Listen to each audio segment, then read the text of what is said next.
Good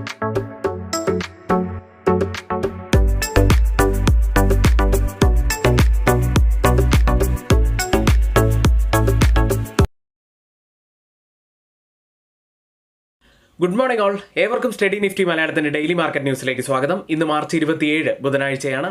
ആദ്യം US മാർക്കറ്റിലേക്ക്. ഇന്നലെ US-ലെ 3 മാർക്കറ്റുകളും റെഡിലാണ് ക്ലോസ് ചെയ്ത്. S&P 500-ഉം ഡൗ ജോൺസും തുടർച്ചയായ മൂന്നാമത്തെ ദിവസവും ഇടിഞ്ഞു. ഇപ്പോൾ ട്രേഡിംഗ് നടക്കുന്ന ഫ്യൂച്ചേഴ്സ് പോസിറ്റീവിലാണ്. ഏതായാലും US 10-year ട്രഷറി ബോണ്ട് ഡീലുകളിൽ ഒരു ഇടിവ് കണ്ടു. 4.23-ലേക്കാണ് ഇടിഞ്ഞത്. പക്ഷേ ഡോളർ ഇൻഡെക്സ് ശക്തമായി തന്നെ നിൽക്കുന്നു. 104.39-ലാണ് ഇപ്പോൾ ഉള്ളത്. നിഫ്റ്റിയിലേക്ക് വന്നാൽ 3 ദിവസത്തെ നേട്ടത്തിന് ശേഷം ഇന്നലെ നിഫ്റ്റി ഇടിയുകയുണ്ടായി. ഇന്നും 25 മുതൽ 30 പോയിന്റ്സിന്റെ ഒരു ഗ്യാപ് ഡൗൺ ഓപ്പണിംഗിനാണ് സാധ്യതയുള്ളത്. ഇന്നത്തെ ഏറ്റവും പ്രസക്തമായ കുറച്ച് വാർത്തകളിലേക്ക് വരാം. അതിന് മുന്നേ നമ്മുടെ വീഡിയോ ആരെങ്കിലും ലൈക്ക് ചെയ്തിട്ടില്ലെങ്കിൽ ഇപ്പോൾ തന്നെ ചെയ്യുക. ചാനൽ സബ്സ്ക്രൈബ് ചെയ്യാത്തവർ ഇപ്പോൾ തന്നെ സബ്സ്ക്രൈബ് ചെയ്യുക.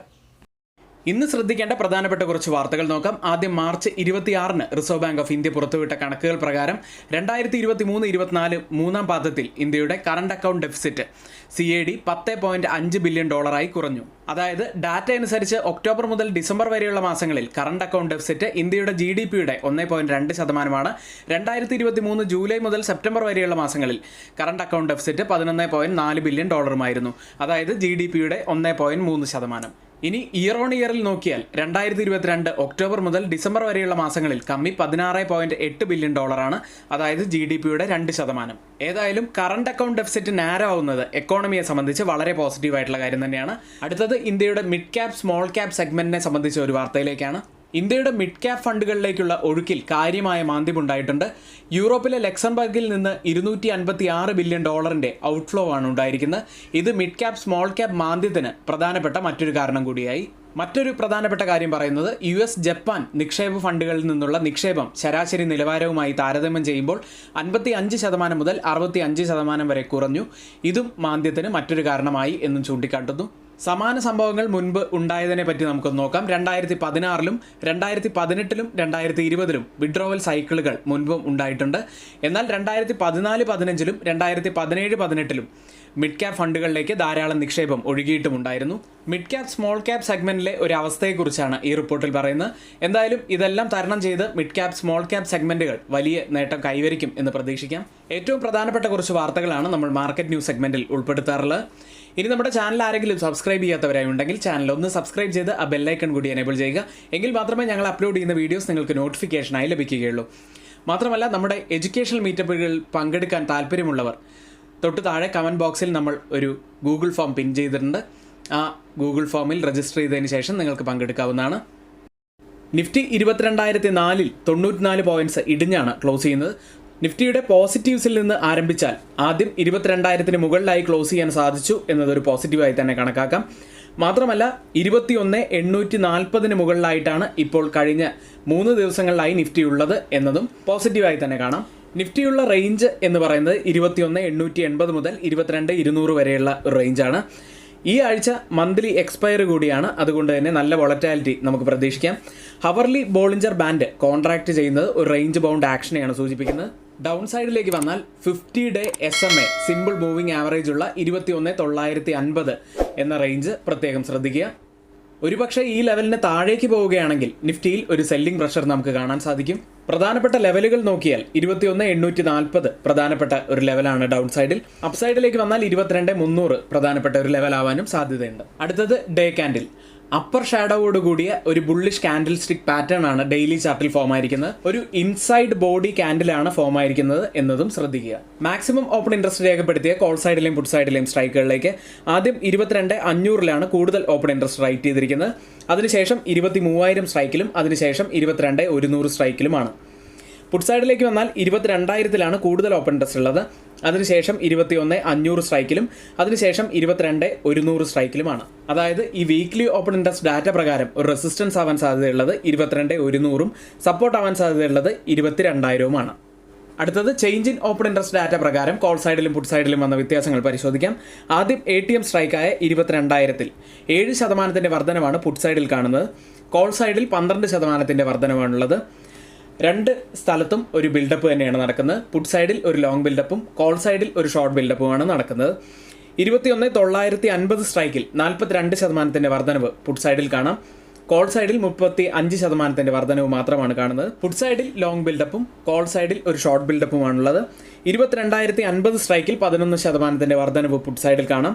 കോൾ സൈഡിൽ 64% വർധനവാണ് കാണുന്നത്. ഈ സ്ട്രൈക്കിലും പുട്ട് സൈഡിൽ ഒരു ലോങ് ബിൽഡപ്പും കോൾ സൈഡിൽ ഒരു ഷോർട്ട് ബിൽഡപ്പുമാണ് കാണുന്നത്. ഈ 3 സ്ട്രൈക്കുകളും കമ്പയർ ചെയ്യുമ്പോൾ കൃത്യമായിട്ടുള്ള ഒരു മേധാവിത്യം കോൾ സൈഡിനോ പുട്ട് സൈഡിനോ നമുക്ക് പറയാൻ സാധിക്കില്ല. ബാങ്ക് നിഫ്റ്റിയിലേക്ക് 46,600-ൽ 263 പോയിന്റ്സ് ഇടിഞ്ഞാണ് ബാങ്ക് നിഫ്റ്റി ക്ലോസ് ചെയ്യുന്നത്. ബാങ്ക് നിഫ്റ്റിയെ സംബന്ധിച്ച് അപ്സൈഡിൽ 46,770 റേഞ്ചിൽ 20-ഡേ എക്സ്പെണൻഷ്യൽ മൂവിംഗ് ആവറേജ് ഉണ്ട്. ആ ലെവൽ നമ്മൾ ശ്രദ്ധിക്കേണ്ട ഒരു ലെവൽ തന്നെയാണ്. അതിനുശേഷം 47,000 പ്രധാനപ്പെട്ട ഒരു സോൺ തന്നെയാണ്. അപ്സൈഡിൽ പ്രധാനപ്പെട്ട റെസിസ്റ്റൻസ് തന്നെയാണ്. സപ്പോർട്ടാവാൻ സാധ്യതയുള്ളത് 46,500 മുതൽ 46,450 വരെയുള്ള ഒരു ലെവലാണ്.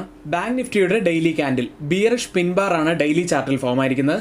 അതായത് ഹയർ ലെവലിൽ ഒരു പ്രൈസ് റിജക്ഷൻ ആണ് അവിടെ സംഭവിക്കുന്നത് എന്നാണ് ഈ ക്യാൻഡിൽ കാണിച്ചു തരുന്നത്. മാക്സിമം ഓപ്പൺ ഇൻട്രസ്റ്റ് രേഖപ്പെടുത്തിയ കോൾ സൈഡിലെയും പുട്ട് സൈഡിലെയും സ്ട്രൈക്കുകൾ ആദ്യം കോൾ സൈഡിൽ 47,000-ലാണ് കൂടുതൽ ഓപ്പൺ ഇൻട്രസ്റ്റ് ഉള്ളത്. അതിനുശേഷം 47,500 സ്ട്രൈക്കിലും അതിനുശേഷം 48,000 സ്ട്രൈക്കിലുമാണ്. പുട്ട് സൈഡിലേക്ക് വന്നാൽ 46,000-ലാണ് കൂടുതൽ ഓപ്പൺ ഇൻട്രസ്റ്റ് ഉള്ളത്. അതിനുശേഷം 46,500 സ്ട്രൈക്കിലും അതിനുശേഷം 45,000 സ്ട്രൈക്കിലുമാണ്. ഓപ്പൺ ഇൻട്രസ്റ്റ് ഡാറ്റ പ്രകാരം ഒരു റെസിസ്റ്റൻസ് ആവാൻ സാധ്യതയുള്ളത് 47,000-ഉം സപ്പോർട്ട് ആവാൻ സാധ്യതയുള്ളത് 46,500-ഉമാണ്. ഇന്ത്യ വിക്സിലേക്ക് 12.82 എന്ന നിലയിൽ 4.91% ഉയർന്നാണ് ഇന്ത്യ വിക്സ് ക്ലോസ് ചെയ്യുന്നത്. ഇന്ന് നമ്മൾ ശ്രദ്ധിക്കേണ്ട പ്രധാനപ്പെട്ട കുറച്ച് വാർത്തകൾ നോക്കാം. ആദ്യം ആസ്റ്റർ DM ഹെൽത്ത് കെയറിനെ സംബന്ധിച്ച വാർത്തയാണ്. സ്വകാര്യ ഇക്വിറ്റി സ്ഥാപനമായ ഒളിമ്പിക്സ് ക്യാപിറ്റൽ ഏഷ്യ ഇൻവെസ്റ്റ്മെന്റ് ഒരു ബ്ലോക്ക് ഡീലിലൂടെ സ്വകാര്യ ഹെൽത്ത് കെയർ സ്ഥാപനമായ ആസ്റ്റർ DM ഹെൽത്ത് കെയറിന്റെ 9.8% ഇക്വിറ്റി ഓഹരികൾ വിൽക്കാൻ സാധ്യതയുണ്ട് എന്ന് മണി കൺട്രോൾ റിപ്പോർട്ട് ചെയ്തിരിക്കുന്നു. അടുത്തത് ഒരു ബ്ലോക്ക് ഡീലിന്റെ വാർത്ത തന്നെയാണ്. Central depository services CDSL public share holder standard chartered bank corporate banking CDSL മുഴുവൻ അതായത് 7.18% ഓഹരികളും 75 ലക്ഷം ഇക്വിറ്റി ഷെയറുകൾ $151 മില്യൺ ഒരു ബ്ലോക്ക് ഡീലിലൂടെ വിൽക്കാൻ സാധ്യതയുണ്ട് എന്ന് CNBC TV18 റിപ്പോർട്ട് ചെയ്തിരിക്കുന്നു. അടുത്തത് സിപ്ലൈ സംബന്ധിച്ച ഒരു വാർത്തയാണ്. സനോഫി ഇന്ത്യയും സനോഫി ഹെൽത്ത് കെയർ ഇന്ത്യയും സനോഫി ഇന്ത്യയുടെ 6 സെൻട്രൽ നാഡീവ്യൂഹ ഉൽപ്പന്നങ്ങളുടെ വിതരണവും പ്രൊമോഷനുമായി സിപ്ലൈയുമായി ഒരു കരാറിൽ ഏർപ്പെട്ടു എന്നൊരു വാർത്ത. അടുത്തത് പ്രിസം ജോൺസൺ ആണ്. പ്രൈവറ്റ് പ്ലേസ്മെന്റ് അടിസ്ഥാനത്തിലുള്ള നോൺ കൺവേർട്ടബിൾ ഡിബഞ്ചറുകൾ ഇഷ്യൂ ചെയ്യുന്നതിലൂടെ ഫണ്ട് സമാഹരിക്കുന്നത് പരിഗണിക്കാനായി ഡയറക്ടർ ബോർഡ് മാർച്ച് 29-ന് യോഗം ചേരും. മറ്റൊരു കമ്പനി അപ്പോളോ പൈപ്സ് ആണ്. മാർച്ച് 26-ന് 118 കോടി രൂപയ്ക്ക് കിസാൻ മോൾഡിംഗ്സ് ഏറ്റെടുക്കാൻ കരാർ പൂർത്തിയാക്കി. അടുത്തത് ഡൈനോകോൺ സിസ്റ്റംസ് ആൻഡ് സൊല്യൂഷൻസ് ആണ്. നാഷണൽ പേയ്മെന്റ് കോർപ്പറേഷൻ ഓഫ് ഇന്ത്യയിൽ നിന്ന് എന്റർപ്രൈസ് സെർവറുകൾക്കായുള്ള ഒരു ഓർഡർ കമ്പനിക്ക് ലഭിച്ചു. 417.2 മില്യൺ രൂപയുടേതാണ് ഓർഡർ. മറ്റൊരു company Krishna defence and allied industries ആണ്. 109.9 മില്യൺ രൂപ വിലമതിക്കുന്ന പ്രത്യേക സ്റ്റീൽ ഉൽപ്പന്നം വിതരണം ചെയ്യുന്നതിനുള്ള ഒരു കരാർ കമ്പനിക്ക് ലഭിച്ചു. ഇന്ന് F&O സെഗ്മെന്റിൽ ബാനായ സ്റ്റോക്ക് സെയിലാണ്. ഇന്ന് നമ്മൾ ശ്രദ്ധിക്കേണ്ട പ്രധാനപ്പെട്ട കുറച്ച് വാർത്തകളും F&O സെഗ്മെന്റിൽ ബാനായ സ്റ്റോക്കുകളുമാണ് ഇവിടെ പറഞ്ഞത്. ഇനി നമ്മുടെ ലൈവ് സ്റ്റാർട്ട് ചെയ്യുന്നത് രാവിലെ 10 മണിയോട് കൂടിയാണ്. 3:30 വരെ ലൈവ് ഉണ്ടായിരിക്കും. ഒത്തിരിയേറെ ഇൻഫർമേഷൻസ് നൽകുന്ന ഒരു സെഷൻ തന്നെയാണ്. അപ്പോൾ രാവിലെ 9 മണി മുതൽ തന്നെ ഞങ്ങളുടെ എഡ്യൂക്കേഷണൽ വ്യൂസ് നിങ്ങൾക്ക് ലഭിക്കണമെന്നുണ്ടെങ്കിൽ തൊട്ടുമുകളിൽ ഇവിടെ കൊടുത്ത വാട്സപ്പ് നമ്പറിൽ ഞങ്ങൾക്ക് മെസ്സേജ് അയച്ച് ഞങ്ങളുടെ ടെലഗ്രാം ഗ്രൂപ്പിൽ ജോയിൻ ചെയ്യാവുന്നതാണ്. എഡ്യൂക്കേഷണൽ പർപ്പസിന് വേണ്ടി ഷെയർ ചെയ്യുന്ന സ്വിംഗ് സ്റ്റോക്കിലേക്ക് ഓയിൽ ഇന്ത്യ. ഇപ്പോഴത്തെ കറണ്ട് മാർക്കറ്റ് പ്രൈസ് 610 രൂപയാണ്. ഫസ്റ്റ് ടാർഗറ്റ് 640-ഉം സെക്കൻഡ് ടാർഗറ്റ് 650-ഉമാണ്. സ്റ്റോപ്പ് ലോസ് 590 ചുരുങ്ങിയ ദിവസം കൊണ്ട് തന്നെ നമ്മുടെ ടാർഗറ്റ് ഹിറ്റ് ചെയ്യാൻ സാധ്യതയുള്ള സ്റ്റോക്കുകളാണ് നമ്മൾ ഈ സെഗ്മെന്റിൽ പറയാറുള്ളത്. ഇനി നിങ്ങളുടെ എഡ്യൂക്കേഷണൽ പർപ്പസിന് വേണ്ടി മാത്രമാണ് ഇത് ഷെയർ ചെയ്യുന്നത്. നിങ്ങൾ പഠിച്ചതിന് ശേഷം മാത്രം ഈ സ്റ്റോക്കിൽ ട്രേഡ് എടുക്കുക. അടുത്തത് എഡ്യൂക്കേഷണൽ പർപ്പസിന് വേണ്ടി ഷെയർ ചെയ്യുന്ന F&O സ്റ്റോക്കുകളുടെയും സ്വിംഗ് സ്റ്റോക്കുകളുടെയും പെർഫോമൻസ് അനാലിസിസിലേക്കാണ്. ആദ്യം തന്നെ ടൊറന്റ് പവർ മാർച്ച് 18-നായിരുന്നു സ്വിംഗ് സെഗ്മെന്റിൽ നമ്മൾ പറഞ്ഞത്. 1225 എന്ന നിലയിൽ നിന്നും 1310 വരെ സ്റ്റോക്ക് അപ്പായി. 6.40% നമുക്ക് പ്രോഫിറ്റായി ചുരുങ്ങിയ ദിവസം കൊണ്ട് ലഭിച്ചത്. മറ്റൊരു സ്റ്റോക്ക് യൂനോ മിൻഡ ആയിരുന്നു. ഫെബ്രുവരി 27-നാണ് സ്റ്റോക്കിൽ നമ്മൾ എൻട്രി എടുക്കുന്നത്. 669-ൽ നിന്നും 679 വരെ സ്റ്റോക്ക് അപ്പായി. 1.40% നമുക്ക് പ്രോഫിറ്റായി ലഭിച്ചു. അടുത്തത് പോളിസി ബസാർ ആയിരുന്നു.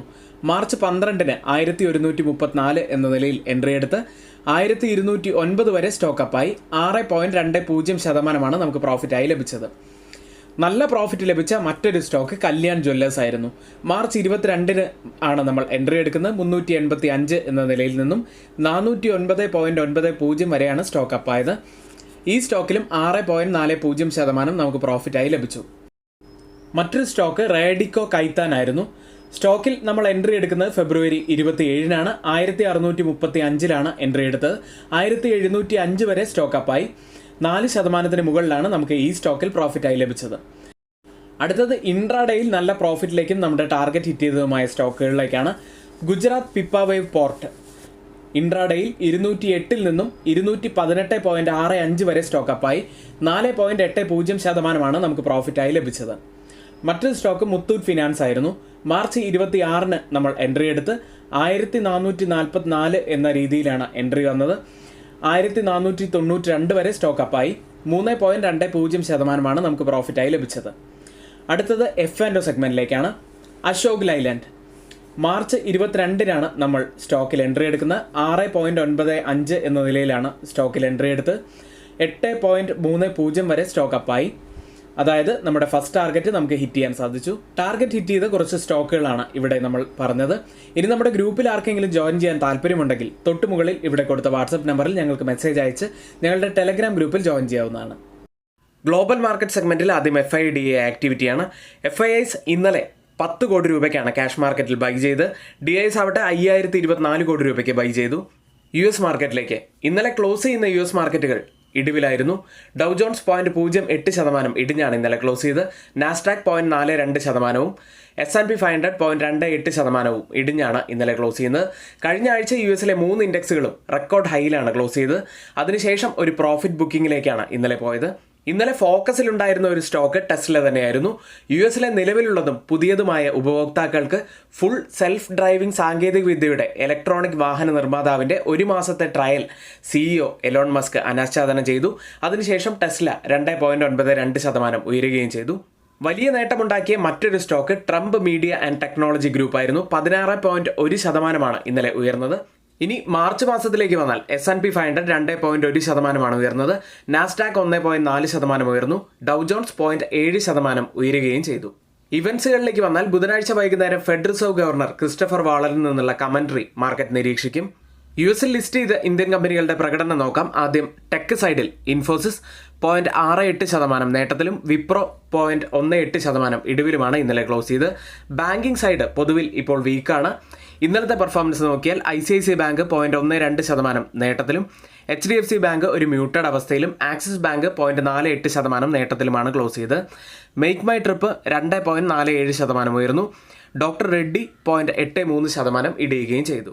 ഇപ്പോൾ ട്രേഡിംഗ് നടക്കുന്ന US മാർക്കറ്റിന്റെ ഫ്യൂച്ചേഴ്സ് ഡൗ ജോൺസ് 0.33% നേട്ടത്തിലാണ്. S&P 500 0.31% നേട്ടത്തിലും, നാസ്ഡാക്ക് 0.34% നേട്ടത്തിലും ട്രേഡ് ചെയ്യുന്നു. യൂറോപ്യൻ മാർക്കറ്റുകൾ ഇന്നലെ ക്ലോസ് ചെയ്യുന്ന യൂറോപ്യൻ മാർക്കറ്റുകൾ പോസിറ്റീവിലായിരുന്നു. UK മാർക്കറ്റ് FTSE 0.17% ഉയർന്നാണ് ക്ലോസ് ചെയ്ത്. ഫ്രാൻസ് മാർക്കറ്റ് CAC 0.41% നേട്ടത്തിലും, ജർമ്മൻ മാർക്കറ്റ് ഡാക്സ് 0.67% നേട്ടത്തിലുമാണ് ക്ലോസ് ചെയ്യുന്നത്. സ്റ്റോക്ക് 600 0.3% നേട്ടത്തിൽ ക്ലോസ് ചെയ്തപ്പോൾ റീറ്റെയിൽ സ്റ്റോക്കുകളാണ് കൂടുതൽ നേട്ടമുണ്ടാക്കിയത്. 1.5% മുകളിൽ അവർ നേട്ടത്തിലാണ് ക്ലോസ് ചെയ്തത്. മൈനിങ് സ്റ്റോക്കുകൾ 0.5% ഇടിവും രേഖപ്പെടുത്തി. ഇപ്പോൾ ട്രേഡിംഗ് നടക്കുന്ന യൂറോപ്യൻ മാർക്കറ്റിന്റെ ഫ്യൂച്ചേഴ്സ് ഡാക്സ് 0.08% നേട്ടത്തിലും, CAC 0.12% ഉയർന്നും, FTSE 0.10% നേട്ടത്തിലുമാണ് ഇപ്പോൾ ട്രേഡ് ചെയ്യുന്നത്. ഏഷ്യൻ മാർക്കറ്റുകൾ ഇൻവെസ്റ്റേഴ്സ് ഇന്ന് ഉറ്റുനോക്കുക ഓസ്ട്രേലിയയിൽ നിന്നും പുറത്തു വരാനിരിക്കുന്ന ഇൻഫ്ലേഷൻ റീഡിംഗ്സ് ആണ്. കൂടാതെ ചൈനയിൽ നിന്നും ഇൻഡസ്ട്രിയൽ പ്രൊഡക്ഷൻ ഡാറ്റയും പുറത്തുവരും. ഇപ്പോൾ ഓപ്പൺ ചെയ്ത ഏഷ്യൻ മാർക്കറ്റുകളിൽ ഗിഫ്റ്റ് നിഫ്റ്റി ഉള്ളത് 22,062 എന്ന നിലയിലാണ്. 28 പോയിന്റ്സ് ഇടിഞ്ഞാണ് ഗിഫ്റ്റ് നിഫ്റ്റി ഇപ്പോൾ ട്രേഡ് ചെയ്യുന്നത്. അതായത് നിഫ്റ്റിയിൽ ഇന്ന് ഒരു 25 മുതൽ 30 പോയിന്റ്സിന്റെ ഒക്കെ ഒരു ഗ്യാപ് ഡൗൺ ഓപ്പണിങ്ങിനാണ് സാധ്യതയുള്ളത്.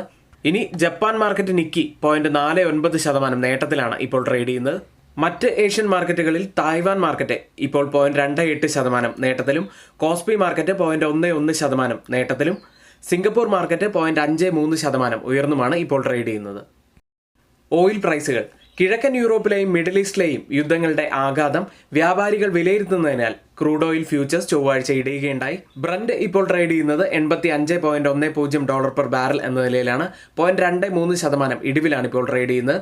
WTI ഉള്ളത് $81.11 പെർ ബാരൽ എന്ന നിലയിൽ 0.62% ഇടിവിലാണ് ട്രേഡ് ചെയ്യുന്നത്. ഇന്ന് നമ്മൾ ശ്രദ്ധിക്കേണ്ട ഏറ്റവും പ്രധാനപ്പെട്ട കുറച്ച് കാര്യങ്ങളാണ് ഇവിടെ ഷെയർ ചെയ്ത്. ഇവിടെ പറഞ്ഞ കാര്യങ്ങളൊന്നും ഒരു റെക്കമെൻഡേഷൻ അല്ല എന്നൊരിക്കൽ കൂടി പറയുന്നു. മറ്റുള്ളവയെല്ലാം നമ്മൾ ഓതറൈസ്ഡ് ആയിട്ടുള്ള സൈറ്റുകളായ മണി കൺട്രോൾ, മിൻറ്റ്, റോയിറ്റേഴ്സ് തുടങ്ങിയ മാധ്യമങ്ങളിൽ നിന്ന് എടുത്തിട്ടുള്ളതാണ്. എങ്കിൽ ഇന്നത്തെ വീഡിയോ ഇവിടെ പൂർത്തിയാവുന്നു. നന്ദി.